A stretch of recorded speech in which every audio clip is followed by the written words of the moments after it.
Emotional storytelling is the most important part of editing, but there also is a technical side, and that's what this video is going to be about. I was actually too busy to record one of my longer videos because I had a lot of commercial projects this week, but I decided to turn on my camera and just show you something I was actually doing that you can steal for your own workflow. So let me get into it. I'm delivering a project for a client. Once you start getting better at emotional storytelling, you are going to book better clients. And once you have better clients, you want to keep those better clients. And delivering your project, the final step in your client interaction, is so key. And I'm going to show you my workflow, which you can steal for your own clients to keep them coming back. So first and foremost, we don't just want to send them an MP4 for web. We want to send them a master file where they can make their own new compressed files from it. It's good for the archive. And what I use for that is Apple ProRes 444 with stereo audio at 4816 or 4824. And then, yes, we also want to give them a web quality MP4 that they could post right away. I'm going to give you a couple of tips for the web MP4. I like to have 12 frames of black at the head and the tail. It gives a little bit of buffer time when loading on any platform, really, Vimeo, YouTube, Instagram.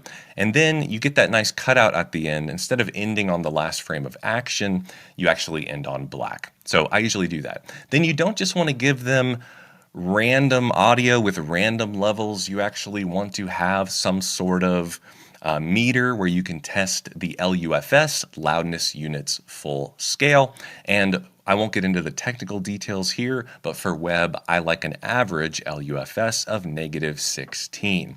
So we have two files so far. We have the master file, we have the MP4. This is where it gets a little more advanced, and your clients are going to love you for this. I like to export. I'll go into my main sequence and I'll turn off all the graphics, and I will export what I call a clean version with no graphics. That's this video layer here. And so I export that Apple ProRes 4444. And then I turn on just the graphics and I export, let me show you, with something called Apple ProRes 4444 with alpha. That means there's a transparency element. So now my client can assemble their edit with the clean video track and the graphics on a separate track. What does that mean? What does that allow them to do? It allows them to change out graphics later very easily. It also allows you to quickly change out graphics on their behalf easily in your studio. So those are the two video layers, and then I simply solo the voiceover and export just the voiceover track or dialogue track. Then I solo the music and export just the music. Then I solo all the sound effects and export just the sound effects. These are called audio splits or stems. What does this allow them to do? Well, we have voiceover, music, and sound effects separate.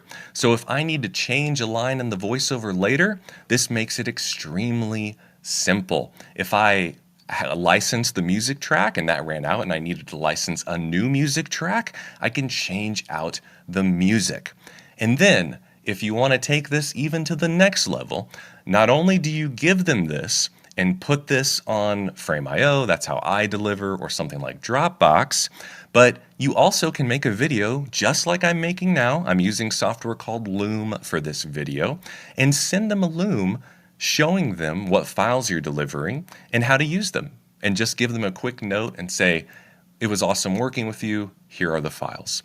One pro tip that I really hope you will take to heart is I work with hundreds of editors, and over time I get files from them, and a lot of the times I get cuts from editors that have mistakes in them. Now, mistakes are always going to slip through. We are not perfect. But what I did before I created these is I outputted this to my 4K 46-inch OLED TV, and I watched it from start to finish with no distractions. And true story, on this export, I caught a huge mistake that was in my timeline. And so I deleted those exports, I pulled them back in, I watched the whole thing over again, and it had no mistakes. It was ready to go. So please quality control your work. So that's my simple workflow for delivery that works for most of my high-end clients, and I hope that works for you too. Happy editing.